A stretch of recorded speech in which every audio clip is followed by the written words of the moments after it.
Ladies and gentlemen, you are listening to the Pranzata Podcast. This is your host, Andrea Pranzatelli. This is episode number 171 on the Pranzata Podcast here on YouTube. We have the second return of my good friend from Philadelphia. She is a musician. She goes by the musician name Pecan Sandy, also known as Jess is her actual first name. So we're going to just jump right into the conversation. My first question I wrote for you today: the last conversation we had an extensive conversation about AI, but you told me yesterday when I saw you that there was a piece of that conversation you completely forgot to include. So what did you want to say on that episode about AI that you forgot the last episode? Yeah, so I realized what I not brought up is like one of my biggest concerns with AI is the spread of misinformation. Okay. Like how people can create videos that other people are going to think are real things that happened, you know, like Kim Jong-un sucking Donald Trump's dick or something like that. Is that the dead one or the alive one? I don't even remember. That's wild.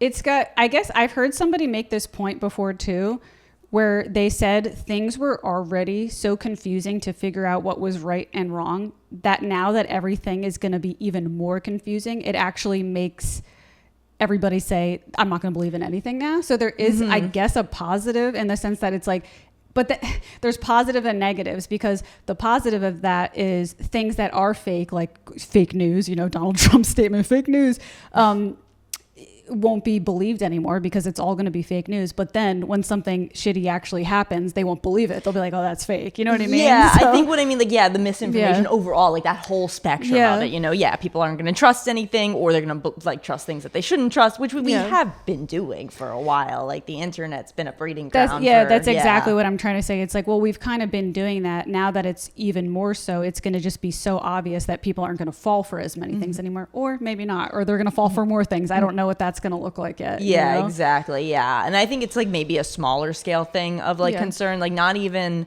I guess, like giant political things. Like it could just fuck with individual people's lives, like fake blackmail and stuff like that, you know? I was just talking about this with my last podcast guest, actually, that my opinion has actually progressed a lot since the last time you and I talked. When you and I talked, I was kind of in the middle, but slightly pro AI, because AI had helped me in so many ways.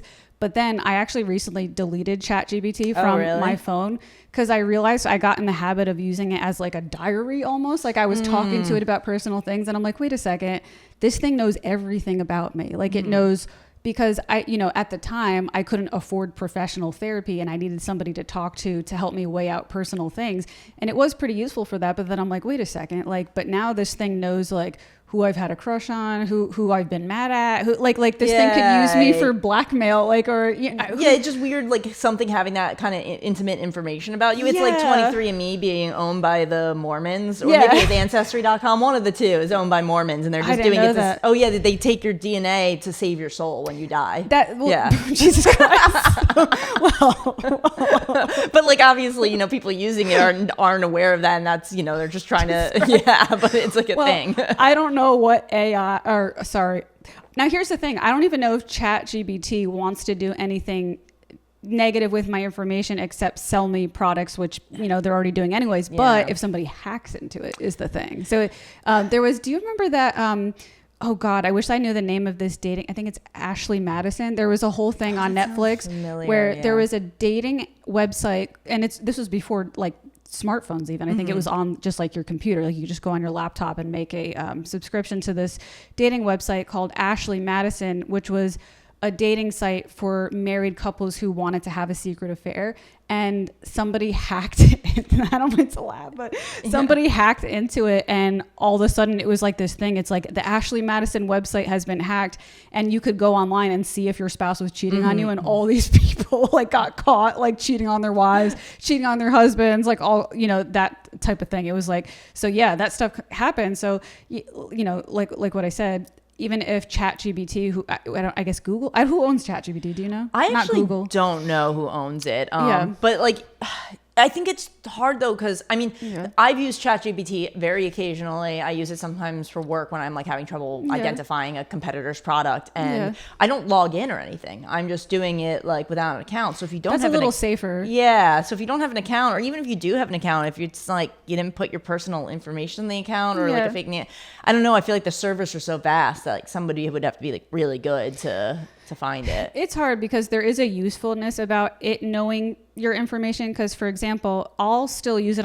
I don't have it on my phone anymore because I don't want that much easy access to it, but I still log into it sometimes on my laptop for assisting me with my podcast. Like if I'm like, hey, what are the most relevant search tags for this episode that will help get my video out to viewers? That type of stuff that I don't have the financial means to hire an actual like marketing person for. So it's useful that it knows my information, because it's like, oh yeah, I know Andrea Pranzatelli. She's made these types of episodes. These are the kind of customers she's trying to attract to her channel or subscribers. And it's helpful in that way. But again, it's like, is it really worth the risk knowing? But then again, I guess the other argument is that you could hire a private assistant and they could fuck your shit up too. Like, did you ever hear about Selena, the pop star? The pop star? She Oh, trust me, I know Selena. You know Selena? Yeah. I have an HEB reusable shopping bag with Selena So on do you it. know about her assistant, how her assistant killed her? Yeah. So I'm like, I guess I could make the argument too that there I didn't realize it was her assistant. I just thought it was like a crazed like fan or something. No, it was her assistant. Yeah, so in the movie, I mean, I think the movie was being correct. In the movie about her, they talked about how her assistant was helping with her with like her fan website or whatever. She had like fan mail. I knew there was like fan base. Fan was involved in the killing of her. And I guess like she got greedy, or she was like not so much an attractive lady, so she was getting jealous at the same time. Like, you know, Selena was very attractive and she killed her. Yeah. You know, and so I guess the point I'm trying to make is like, my assistant ChatGPT, somebody could hack it, but then again, you can have somebody like Selena with a real assistant that fucks your shit up too. So I guess it's like, your shit can get fucked any which way. Or misinformation can happen with journalists. You know what I mean? Like, so I don't know. It's a tough debate. If you overall though, are you feeling more positive or negative about the future with not the future overall, but the future with AI? I'm still more on the negative side than the positive side. Like, I do see the benefits to it. Where like now, even where like maybe my worry a little while back was more of the misinformation, and we kind of brought this up yesterday when I saw you. That's not even what it's being used for. Like, I don't really use Instagram much anymore, and I scrolled on Instagram for the first time in a long time, and I guess it was like, I don't know what to recommend you, so I'm going to recommend you what people are watching right now. And it was like these AI fruit drama stories where like a strawberry would cheat with a banana, and then like the strawberry husband would be so excited, and they give birth, and it's like a banana, and be like, what? I'm a strawberry, you're a strawberry. Like, we can't have a banana. And they're so fucking dumb, but apparently it's like really popular. Like, you know the show Love Island? It's like I do. You know the show. It's been made a million times, but I've heard of it. Yeah, you've heard of it. There's like now an AI fruit Love Island, and it's got like 3 million or more subscribers on TikTok, and it's just fucking crazy. People do. I've never been much of a reality TV person myself, so like the Kardashians and all that stuff like never was, or like the Housewives. That's never something I got into. Have you ever gotten like what's the fascination with that? Because those things are very popular. I think it's like mindless TV for some people. Like some people, I guess, really just like love the drama and the stories or whatever. Like they're involved in like human connection, but like that's messy. I know my parents did like some of them back in the day as like I'm just gonna turn my brain off and watch this, but it was like the most ridiculous ones. Like we loved like Flavor of Love, and then the spin-off from that, I Love New York. It was just like fucking, it was just trashy, you know. That actually, come to think of it, I dated this guy where his mom was like this brilliant lawyer. Like she like did those like puzzles on the phone that were really trendy, and she got like 100% every time. What was that, like Wordle or whatever? Like, she was like doing Wordle and like really good at it, and she was just like this really like well-educated, intelligent lady, but her TV choice was always like trash TV, and we're like, what the, like, she's so smart, why is she watching that? And she's like, I just need to be dumb. Like she's like that's how my coworkers are. They love like Love Island and like Love is Blind and stuff. I'm like, I just like, I don't care. Like it just doesn't. Sometimes I guess there's like little moments that are entertaining, but I couldn't sit down and watch it. Like I have my other dumb things I like to watch. We all have our dumb turn off our brain thing, but I guess some people get like really invested into the people's lives. But I guess so, like going back to the fruit thing, I guess that's just a evolution of that. You know what I mean? Yeah. It's like everything's evolving. So if that genre of TV was popular, now it's going to be the AI version. Yeah. Why the fuck is it fruit? It's like Total Drama Island. Did you ever watch that on Cartoon Network? Yeah, it was like the animated version of like, you know, Christ. it's not a love relationship show, but still one of those reality TV shows. But yeah, I did also like when I was scrolling, I saw a post that was like, I know it's not like the most modest thing to say, but I am morally superior than anybody watching AI fruit drama. Oh my God. Yeah, no, I haven't seen any.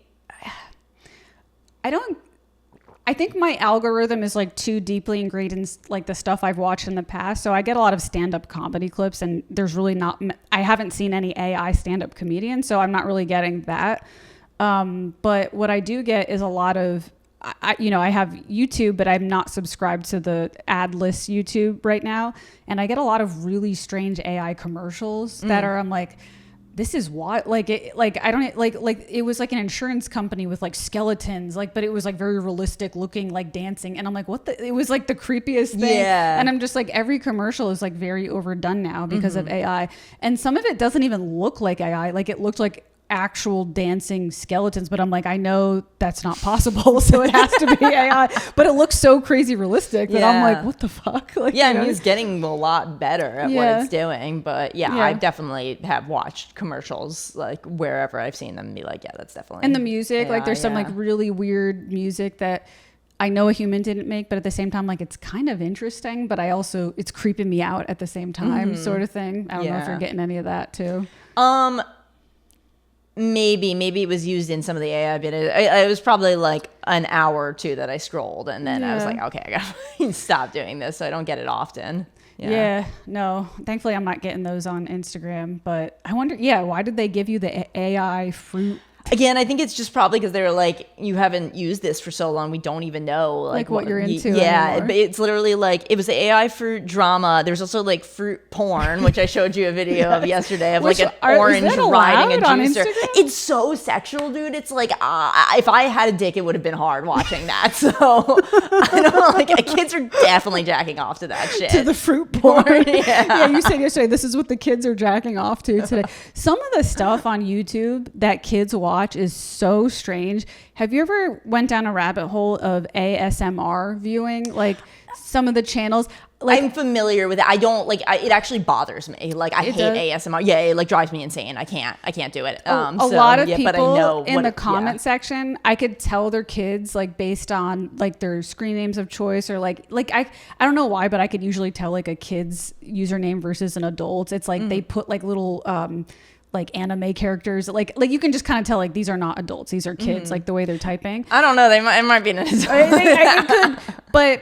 I'm pretty sure a lot of kids are watching this ASMR stuff, and it's so intricate. Like, you'll have full on like mukbang, which is like people eating on camera. You'll have like these people eating on camera, but with ASMR, and they're like crinkling stuff. They're like crinkling stuff, or like you have this really popular one where girls are scratching their nails on the microphone. Yeah. And I'm like, what? Like, and these things get like more views than like Joe Rogan. Like, they get like millions and millions of views. And I'm like, how many people need to see a woman? And it's not like she's like nude, like she's like fully clothed, like in conservative clothing, just scratching her fingernails on a microphone. And I think it's because people are so lonely that the ASMR like makes them tingle or something. Like, is that what it is? There is a whole like neuroscience behind it. It's like very calming for people. Like, I am familiar with a lot of ASMR because I worked for a woman who like it would relax her. So sometimes when we were baking and she was like really stressed out because we had a lot of stuff, but like she would put it on, and I'm just like sitting there like, it's driving me fucking crazy. But it's like I can't stand it. It does the exact opposite for me that it does for other people. I mean, maybe there are men watching it that maybe have like a fingernail fetish or something, and there's something that they connect that to. But I think overall it's just like a thing that like tickles your brain, like, you know, those little like massager things you like go like that on your scalp. It does do it to me, like, so I do feel like a tingle, like, so whatever the effect is, it does work on me, but I don't need it. Like, I don't like, I'm just like, oh, that was weird, that creeped me out, but I'm not like, let's do it again. Like, I'm not like hooked on it or like have to go back to it. It's more just like a tickling sensation that I'm like, oh, you know. Right, like if I could do like ASMR or heroin, like I'm gonna do the heroin. Okay. Oh, all right. So I have one more question about AI and how it relates to modern society. Do you think school, I was just thinking about this, is there any use to school anymore? Because like, I'm just thinking about that with the kids. I'm like, what can people do in school now? Like, what can kids do in school now that they can't just like use it, like math? Like who needs to do math anymore? Like, you know what I mean?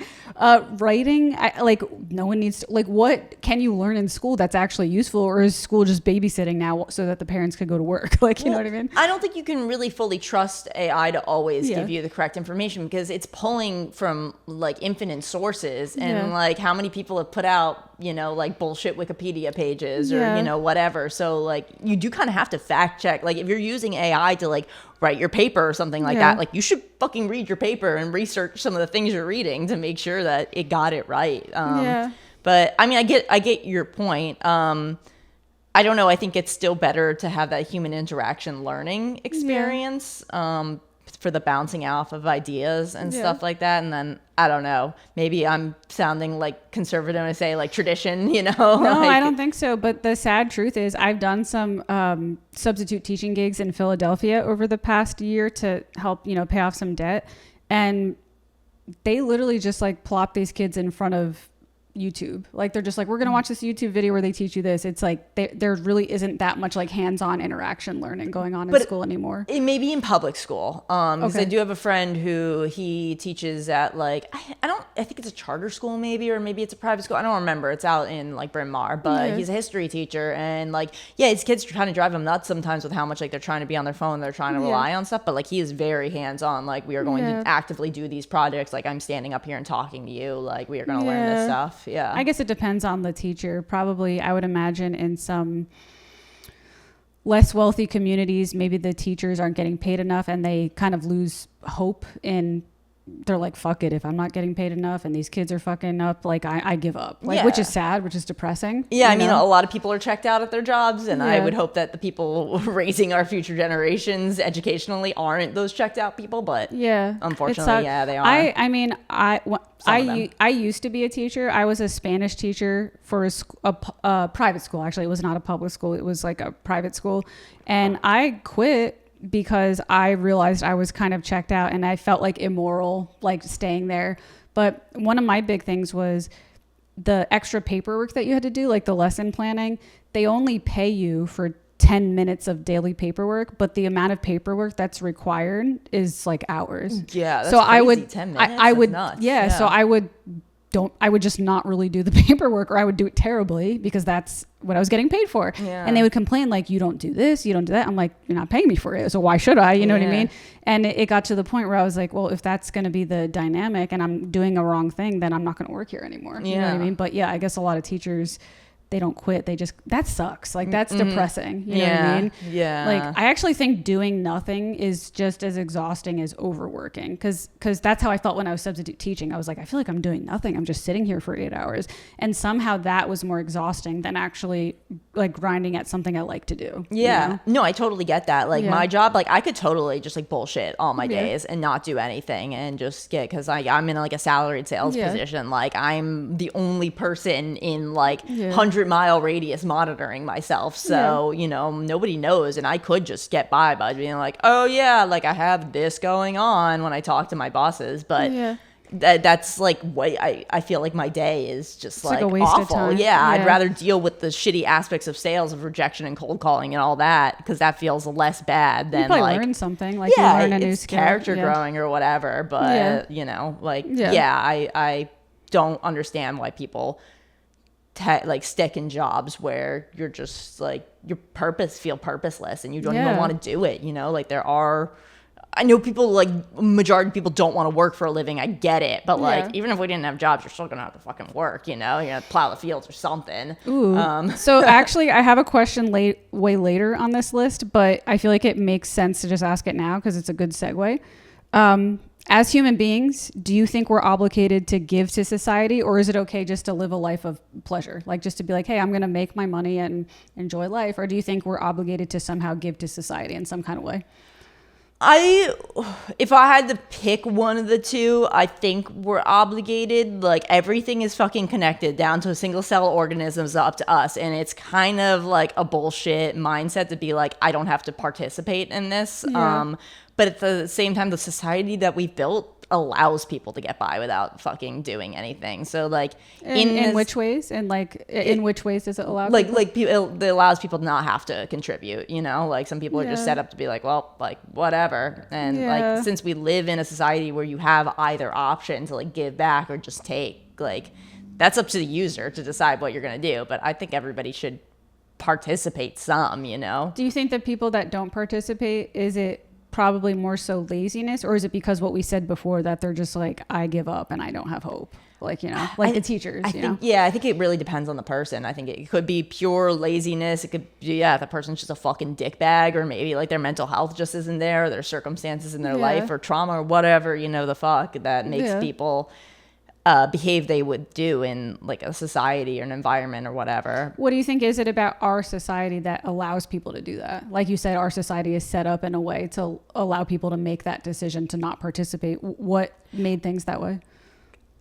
Capitalism, or not even necessarily capitalism, but just a society where we trade goods for services or whatever it may be in the form of money, or like I'm blanking on the word, but, you know, like physical goods, like before we even had, you know, I am of the personal belief, and it will never happen, and it's not like the way society is ever going to go, but we shouldn't have left hunter-gatherer society. That was optimal for humans. Yeah. And they what did they do? So did they just exchange? They just worked as a community, and they hunted, and I mean, like, maybe somebody didn't get the kill, but like everybody contributed to survival. I don't know a lot about history, so maybe you know about this since you're passionate about this. At what point did that start to change? Like, what was the first progression from that type of agriculture?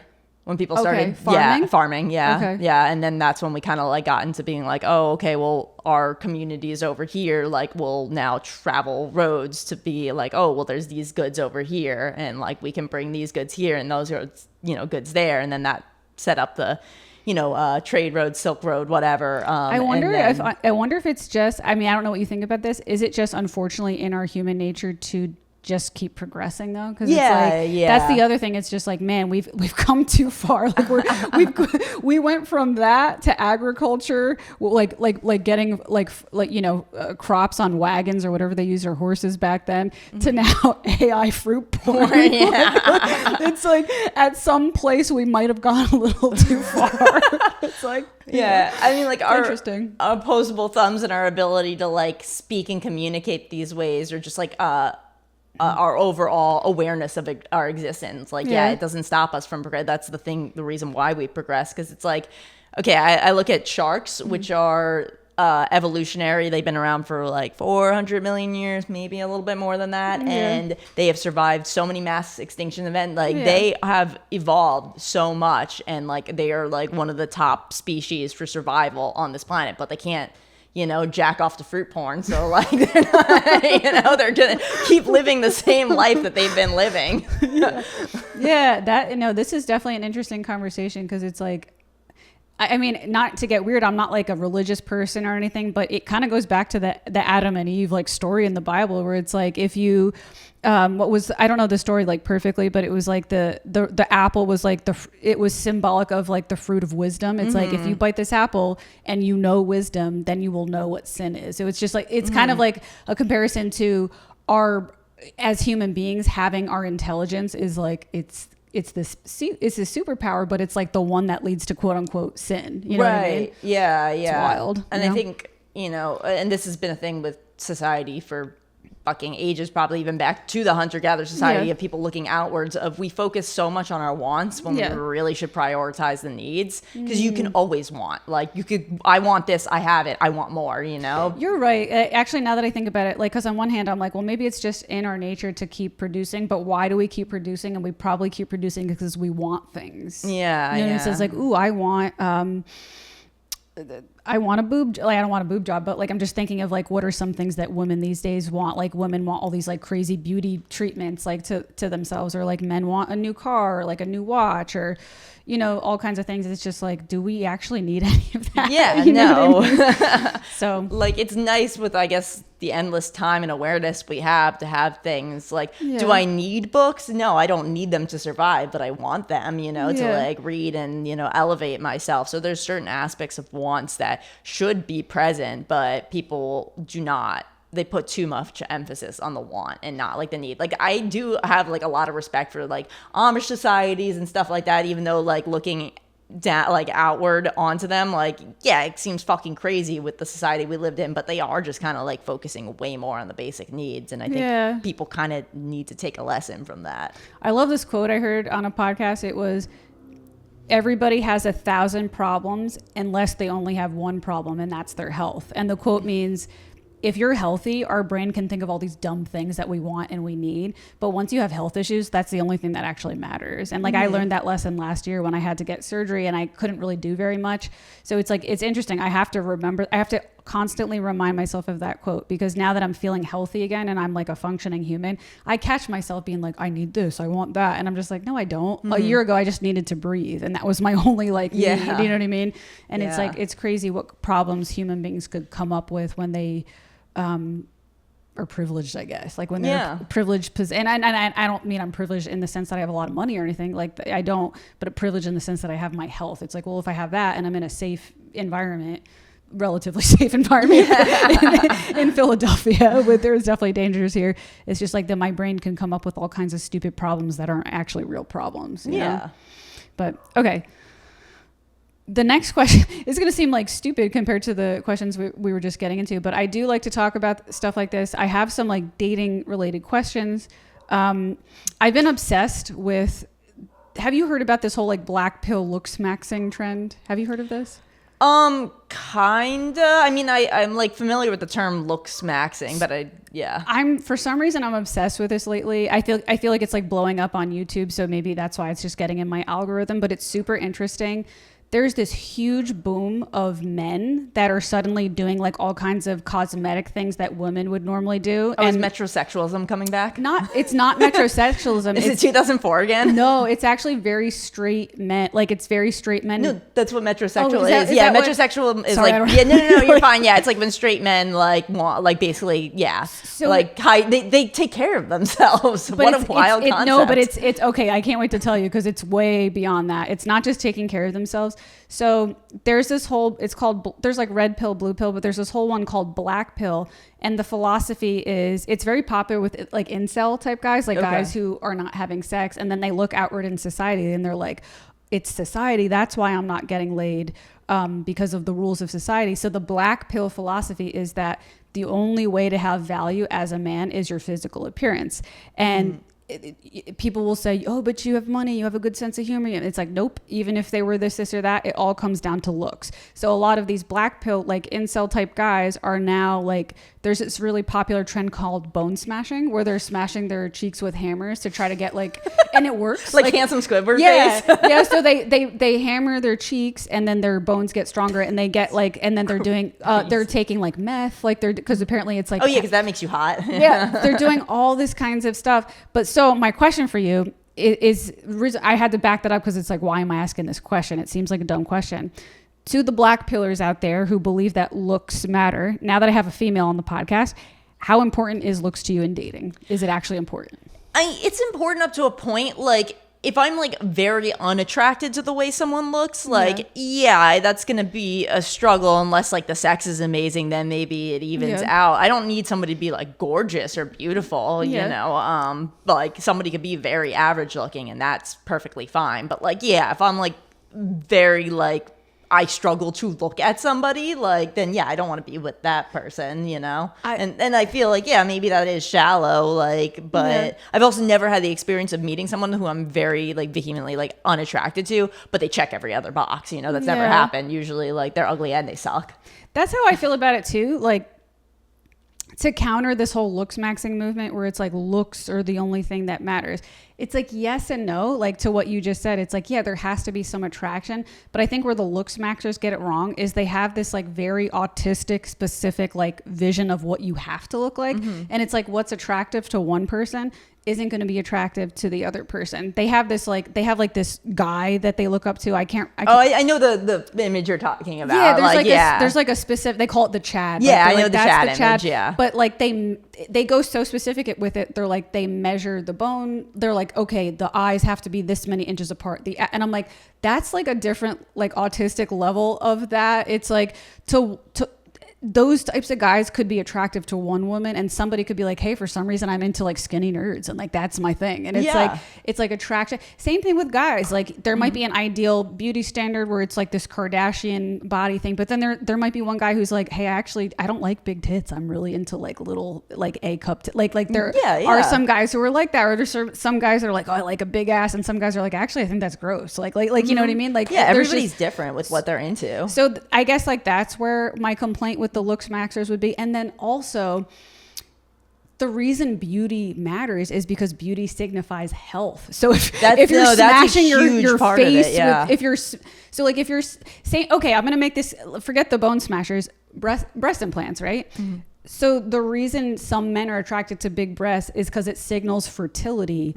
But if a woman actually gets breast implants, like that doesn't necessarily, you can be a healthy person with breast implants, but in a lot of cases, women with breast implants get something called breast implant illness where they have chronic pain and then they become sick as a result of their breast implants. So it's like, if you have to do outwardly aesthetic things, but you're actually not healthy, it kind of defeats the whole purpose of beauty. Like the whole purpose of beauty is to signify that's a healthy person, mate with them, reproduce with them. Like that's the biological function of beauty. So this like whole bone smashing thing, taking meth thing, it's just like, I don't like, you're attacking it from the wrong angle. It shouldn't be from the outside. It should be from the inside. Yeah, you know? Exactly. Like even if somebody doesn't have like, you know, natural features that are considered attractive, like good bone structure or whatever, like I'm gonna care more about how they're taking care of their body. Like you could be gorgeous, but like if you're like overweight, like you're not taking care of your body, so how can I feel like you're gonna take care of like me or a family or anything like that? Like that is kind of more of that biological instinct of you're not a provider if you can't even take care of yourself. And that's not to say like people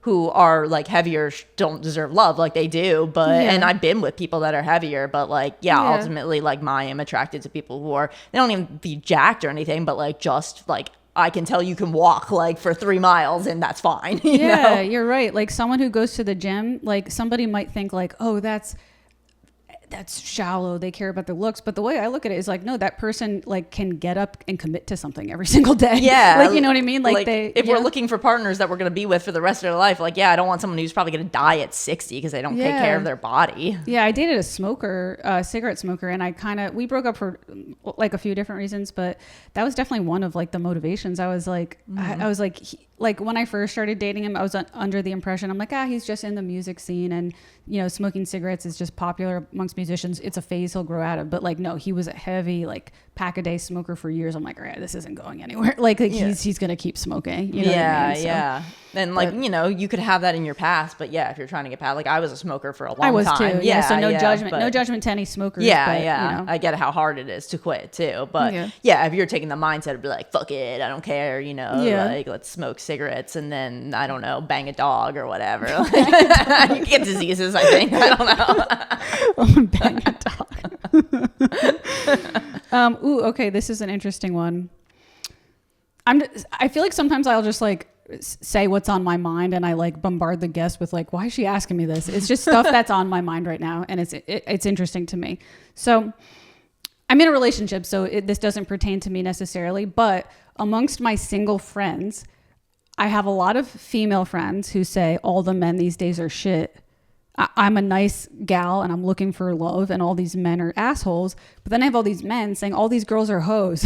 And I'm like, well, I'm like, this isn't adding up. Like all the men are complaining about the woman, but all the women are complaining about the men. And my brain's going like, is there a conspiracy here? Like, are we being pinned against each other? Like, have you thought about this before, this phenomena? And if so, what do you think is causing this? I think it's a constant thing throughout, you know, like this always takes waves. I'm a very adamant, believer or speaker onto like, it's not that like men suck and women suck, it's people suck, you know, like, yeah, people need to get their shit together or like think about the world outside themselves or work on themselves or, you know, whatever the case may be. Like, people are just like, it's hard to find good people, you know? And like, yeah, maybe we're looking at this like, I was like, like it's all these hoes or all these like fucking broke ass bitch men or whatever. But it's like, we're just seeing qualities that if you're looking for a partner, you're not seeing that like, yeah, of course I'm going to think that of a man if I'm only looking at men. But I mean, I am bi and I do prefer, I don't really imagine myself really truly getting in a relationship with a woman, but I've never, you know, I just maybe have never met the right woman, but it doesn't matter. Like, I ultimately, when I'm looking at that, or I'm thinking of like, God, like the fish in the sea suck. You know, it's on both parties. Yeah, it's on both parties. Like, do you think that's all? Do you think people have always sucked, or are they starting to suck more because of our modern society? I think again, it just waves and changes. Like, people are sucking in different ways. People always suck. From this like intellectual talk about sucking, it's like people suck. Yeah, people have sucked throughout human history. Like, yeah, I mean, I guess we're kind of awful. I guess I couldn't know if people sucked throughout history because I've only lived in this one and I can only go by stories. But like, I would imagine trends repeat themselves. So people have not changed very much. There's a podcast that I like called That's Absurd, Please Elaborate. And it's just like people come to them with like scientific questions that they have to answer, but it's a comedy podcast. You would probably really enjoy it. But check it out. Yeah, they were talking about like, somebody asked a question about like, you know, how things have gotten from here to there. And like, they were being very adamant about like, people really are not very different. Like, even if you look like 2,000 years ago, like society may have changed, but like people are the same. But like, but the way they behave then changes with how society, you know, evolves or whatever. Like, yeah, maybe like hoes these days are different than hoes in like Victoria, England, but like they're still hoes. No, I think that's probably the best answer I've heard to that question, because I haven't even thought about it. I'm like, oh, it's not one or the other. It's just like we all suck. Okay. All right. So I did want to touch on this. Another thing that's on my mind. Do you think viewing pornography is unhealthy for a person or unhealthy for society? I get torn on this, because I do think that the way porn is consumed, especially nowadays with the infinite at the touch of your finger, maybe it's a little different when it was just like magazines or like, you know, occasional videotape that you get your hands on. I think it's on the person. It's not like it's always going to be bad, but some people are going to take that and run with it, and it's going to fuck up their lives. It's going to fuck up their abilities to have like healthy relationships. I think if porn is to exist, it's better for it to be like homegrown porn, like, you know, couples, like whatever, like independent. I think that the porn industry is awful. I've read like a few different books about some of the terrible things that happen in like the actual porn industry, like injections into guys' dicks, and then their dicks can't even work anymore, and they can't even go home and fuck their wives, and then like obviously all the terrible shit that women's bodies go through with it, and then how that just like ruins their lives, and then people who are viewing it are also getting their lives ruined. So I'm so torn about, because I agree with what you said, but also disagree. Like I'm so torn on the homegrown thing. Okay, so I'll give you like how I feel about this, because I think about this stuff a lot. I also agree with you that the porn industry, like when things were in the hands of these corporate companies like Bang Bros, like those type of big name like porn companies, because what would happen, you would get these like it was like the pimps, like you would get these like wealthy men directing the scenes. You know, they would hire these very beautiful women, record them, barely pay them anything, and now these videos are being replayed over and over still today, like, because they're still up. You could literally watch vintage porn of like when things were black and white, and the people who filmed it originally are still getting the money off of like these women that are probably having trouble, like they're like shamed online and stuff like that. So you have that. So it's like, okay, well then something like OnlyFans would be a better solution, because now the women are getting the money in their hands. But now you have this other issue where OnlyFans is just, it's like, it's weird. It's like better for the woman, but possibly destructive for society in a different way. No, like, I agree. Like I kind of hate how many women out there are on it and using it, and some of them, like most of them, aren't even really making that much money off of it. You know, it's a very small portion of people that are actually like raking in the dough with it. And like it's the world's oldest profession. Like, you know, it's always going to exist and everything, but like it does turn my stomach a little bit. I think it is doing a bad thing for society, and a lot of these people's lives are also going to be ruined when they decide like, oh, I don't want to do this anymore. I want to have a family or whatever. And it also, you can't really run away from that. To share like a vulnerable story, like I didn't talk about this for years. I did not do OnlyFans, if that's what people are thinking. I didn't talk about it for years, but now like the breakups happened so long ago. I actually broke up with a guy because he was subscribing to all these women's OnlyFans, and it was a very confusing time for me because I was like, I wouldn't break up with him for watching porn, but this feels so different because there was like it was weird. It was almost more traumatic than when I actually got cheated on with a person, because it was like so gray. I was like, at least when I got cheated on with a person, like I knew it happened. Like here it's like, is this cheating? Is this not cheating? It was so confusing. And then I tried to work it out. And then I eventually ended the relationship because I'm like, I was like, I'm sorry, I can't get over this. When I enter a new relationship, I have to set a standard in the beginning. Like if you use OnlyFans, don't, because I'm not going to date you. Because the way I looked at it is like, you're, when you look at porn, you're just looking at videos or pictures of a person. But if you go into someone's OnlyFans, it's like you're going to their private website where they could chat with you.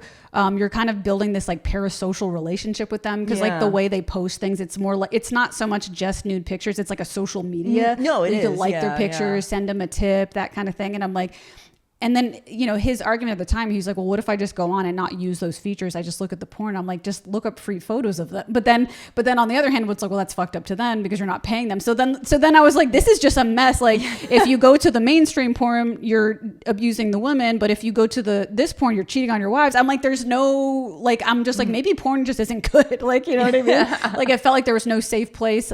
Like, I don't know. It's a very complicated thing. Yeah. You know? Yeah. Maybe we gotta go back to the old roots of like, you pay to sit in a theater and watch like people fight on a stage, like, or like make it artistic, you know? Or like maybe if there was these corporate companies that just treated the people right, that like paid the women right and treated them right. Yeah, you know what I mean? yeah. So it wasn't so easily accessible for like everybody to just become a porn. Like, and that's the other thing. Like, not only did it hurt me in my relationship, and it probably hurts other women. And some people don't, maybe not care. Like, there might be some women who are open to that, and they're like, hey, if you're not fucking real people in real life, I don't care if you subscribe to OnlyFans. I wasn't one of those people who thought that way about it. But not only are you hurting couples who do feel that way about it, but you're also hurting like women who are 17, 18 years old. They just turn 18 and they're like, now I could be a porn star. And they haven't thought about like what they want to do with their lives. You know what I mean? Yeah, no, that part of it is like pretty, and I'm kind of with you. Like, I think I don't care if like a person I'm with is like watching porn, but I think I would also take issue if they were like constantly paying like a bunch of random women for like very intimately, you know, like they know them. And stuff. It's a lot different. And I'm just like, the way I looked at it, I'm like, I'd also kind of like, fucking loser. I remember, get some real pussy. That's what I mean. Like, I almost respected the guy who cheated on me, because I was like, that's like it was almost like this was more cheating because it was more like finding a loophole. Does that make sense? No, like, yeah. Like, it sounds crazy. I'm kind of with you. I'm like, this sounds crazy, but it's almost like you're cheating on me without cheating on me, and that's like what cheating is. Well, like, I'm like a really frugal person that's like very financially like aware. I'm like, you're wasting money on that. So I remember at the time this happened, I went to a bunch of friends and I'm like, what do I do? Like, do I break up with him? What do I do? And one person gave me that opinion. It was one of my like comedian friends. He was like, I'd be pissed that he's bad with money. He's like, I don't think it's cheating. He's like, because I do know guys who just go on there and whack off and they don't chat with the girls. He's like, but I break up with his ass for being an idiot with money. Yeah, you could have put that into a high yield savings account. So yeah, but that was, you know, that's so interesting. So the porn thing is very complex for me. I've gone on and off porn in my life as terms of watching it. Like after that whole OnlyFans thing, I stopped watching porn because I was like, I'm being a hypocrite if I watch porn now because it's just a mess. So I stopped watching porn for a year, but then I became single and I was like, well, I got to do something. Like I was like, I don't have a boyfriend. So by the way, a possible benefit of porn is for women to not be hoes. Like if I'm a single woman and I'm like trying to find the right guy and I'm not just trying to hook up with like a stranger, it's like that held me over. So I mean, I guess that's a positive utility for porn for women. But now I'm in a relationship and I've gotten so used to watching porn that I can't stop now. Like, you know what I mean? So now I'm like, I don't need to watch it anymore because I have an actual partner now, but it's become such a habit. And then that also makes me think maybe if it's not even a moral issue, it might not even be healthy for the individual person because it's like an addiction. Like, you know, I don't know. Yeah, I mean, I get that. Like, I don't watch porn, but like, I kind of realized early on, like, it probably would be a problem. And it's not even, like, it doesn't even really turn me on. Like, I get more turned on by, like, me. Like, if I'm watching a video I made with somebody, like, that's hot to me. I don't really get that looking at, like, strangers doing it. It's more of, like, a medical fascination kind of thing. Like, whoa, like, I can get that wide. I feel like I would just go way too deep with it. But yeah. That's hilarious. But like, I do think that you're not going to get rid of it. You're not going to have a society where people aren't going to be interested in seeing that. Like, even animals probably are like, what's going on over there? When like two animals are fucking nearby. I heard this story that there was like this tribe. I don't like, this is a hearsay thing where I can't remember the names. I'm really bad at that. But there was this tribe that they did an experiment with, that they didn't have any technology, and they gave them smartphones, and they were already on Pornhub. Like, they were like, there were these like. This just sounds like a 30 Rock episode. Like, they're already on Pornhub like by the second day. They're like, oh, we figured out what to do like with this thing.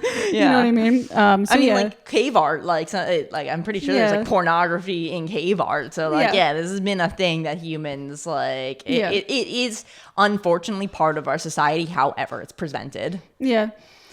Yeah, it's definitely a complex topic. It's something I want to keep talking about and exploring, but this is where I'm at with it today. It's I guess I'll cap that type of the conversation off where like I want to get back to not using it anymore. So now I have to like kind of wean my way off of using it again. Yeah, I'd rather people watch people fucking than AI fruit fucking though. Like, I haven't gotten there. I have not gotten to AI fruit fucking, but maybe that would be better. Maybe because that would be ethical, right? Yeah, I guess it is ethical. You know, that's the argument is that if there's no fruits or humans being harmed in that.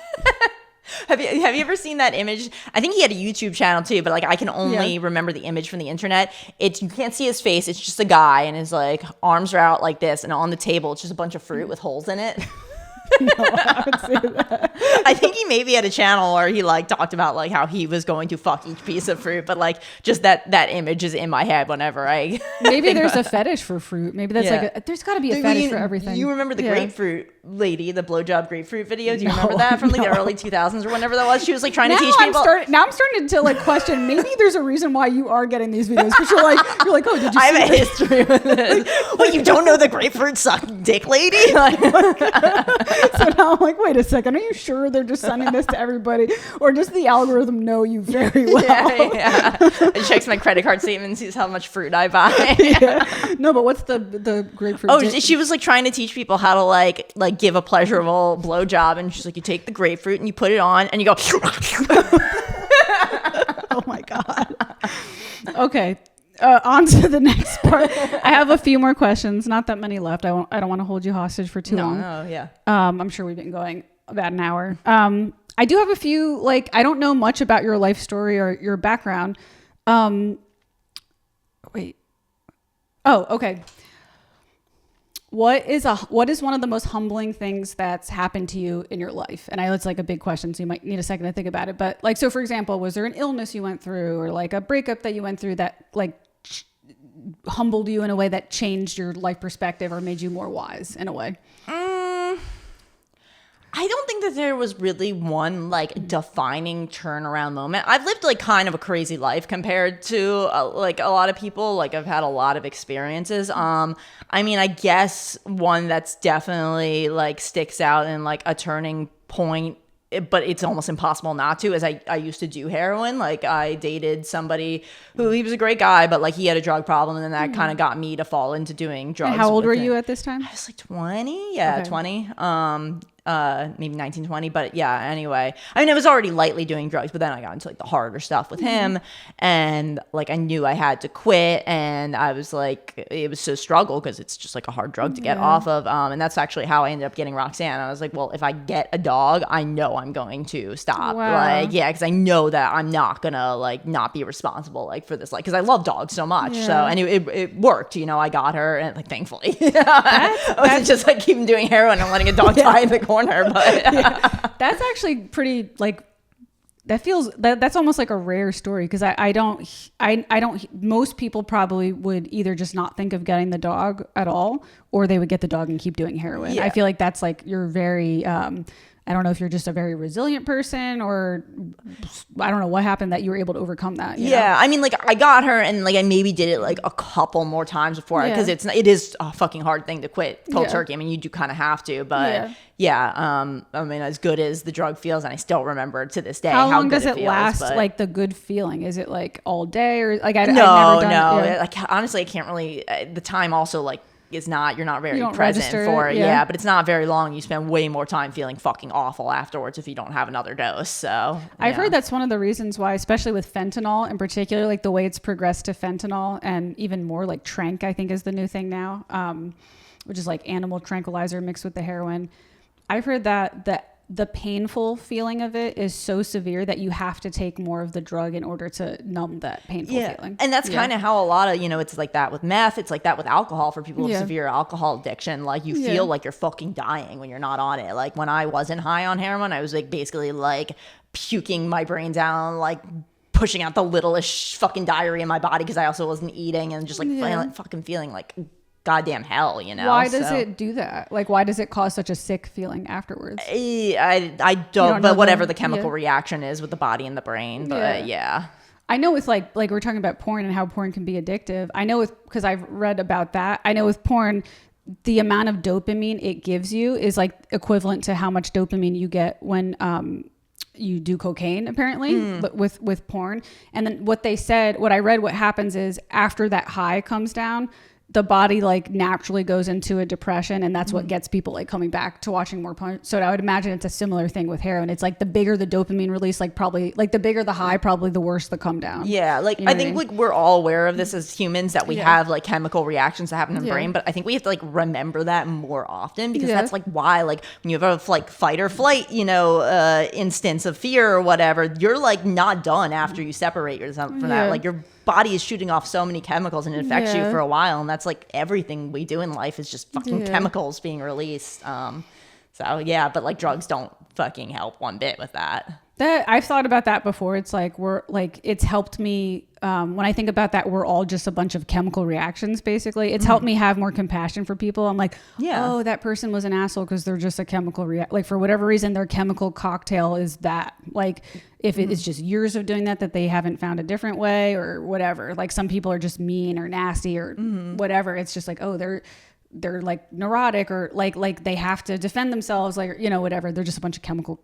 reactions. I mean, you can obviously put work into yourself and like work on not letting the chemical reactions like take hold. Like you can be in control, but it's the reason why a lot of people like falter and stuff like that. It's not like you're just a piece of shit. It's like your body is kind of against you a lot of the time.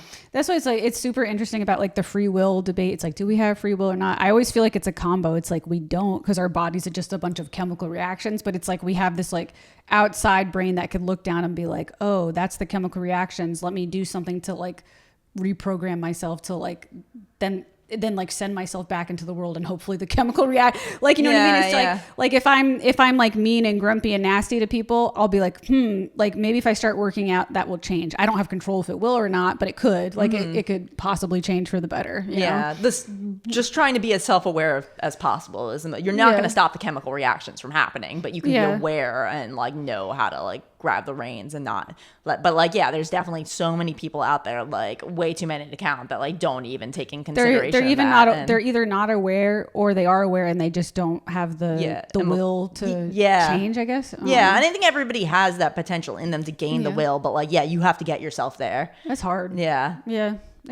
I mean, people do suck, like you're just saying. Like this is the degree of which the suckage. Like people suck, but at the same time, like it does help me have compassion for people. I'm like, it's just hard to not suck. Well, I feel people suck. I also feel bad for people having to exist. This is a very positive podcast episode. All right, I'm gonna leave you with one more question. I have to pick one because there's a couple of experience. Oh, okay. This is good because we can possibly end on a positive note, maybe. If you could go to a young person right now and give them a piece of advice that you wish you knew when you were young, what would you tell them? Ooh. don't do heroin. Actually, nowadays I'd say go for it. Yeah. No, just kidding. Well, I think it's like maybe like an obvious one and it's been said like a million times, like movies and shows and stuff like that. But like so many young people. Oh, well, how young are we talking? Actually, we're talking about like childhood, or are we talking maybe about like a teen, like just turned 19 or like 17, 18, like where it's like they're kind of a young adult where they're old enough to make their own decisions, but might make dumb decisions. Yeah.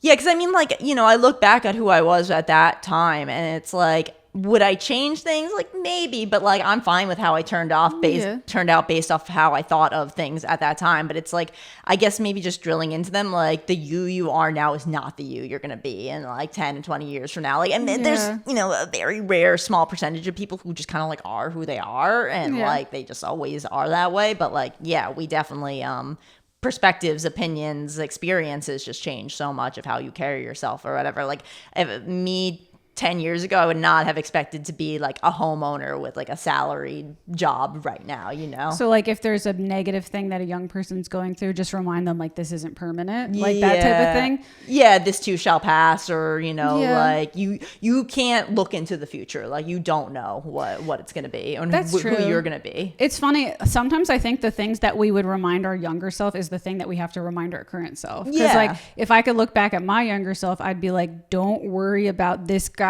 because like you're going to be in such a different position in 5, like you're going to be with a totally different guy in 5 years, and that's going to be the right, like, don't worry about this shitty situation now because it could be completely different. And it's like, wait a second, like, why don't I remind myself, not about a guy, but like just life experiences where it's like whenever I'm like, okay, right now I'm like stressing that I don't have a car. Like, I'm just like, shit, I feel like a loser. I have to ask people for rides all the time. Like, I can sense that people are getting annoyed with me, and I don't blame them.